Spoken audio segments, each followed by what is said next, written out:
Les échecs sphériques. Comment y jouer? Les règles sont les mêmes qu'aux échecs classiques, à part les changements que voici. Pour vous remémorer ces règles, voyez donc cette vidéo.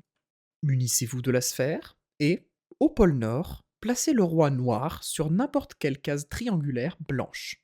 En allant dans le sens horaire depuis le roi, disposez dame, fou, cavalier, tour, tour, cavalier, fou. Positionnez les pions sur la rangée suivante vers l'extérieur. En dessous de la sphère, reflétez cette configuration de sorte que chaque pièce blanche se trouve sur la même colonne que la pièce adverse qui lui correspond. Les joueurs ne sont autorisés à faire tourner la sphère que lors de leur tour de jeu, mais peuvent bouger physiquement autour de celle-ci pour avoir un meilleur angle de vue, tant que cela ne gêne pas le tour de l'adversaire.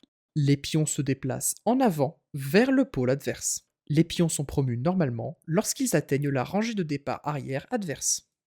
La prise en passant est autorisée comme d'habitude. L'échiquier n'a pas de bord. Les pièces peuvent en faire le tour complet et franchir les pôles nord et sud. Une pièce ne peut pas faire le tour de l'échiquier en un déplacement et s'arrêter sur sa case de départ. Elle doit s'arrêter sur une case différente.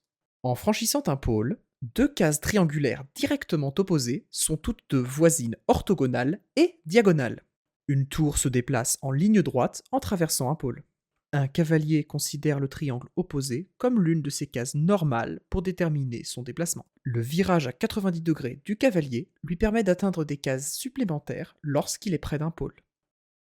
Un déplacement diagonal à travers un pôle se poursuit depuis le triangle opposé et dans l'autre sens de rotation. Tout se passe comme si les deux triangles opposés fusionnaient pour former une seule case à quatre coins. Ensuite, le déplacement diagonal se poursuit par le coin opposé à son point d'entrée. Par exemple, si un fou se déplace jusqu'à un pôle dans le sens anti-horaire, il continuera sa course dans le sens horaire à partir du triangle opposé. Vous pouvez choisir de mettre fin à un déplacement diagonal avant de franchir le pôle, ou sur le triangle situé immédiatement après si vous le désirez.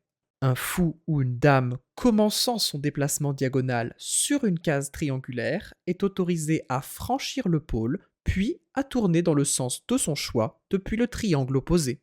Si le roi est sur une case triangulaire, il a le droit de se déplacer à travers le centre pour gagner le triangle opposé.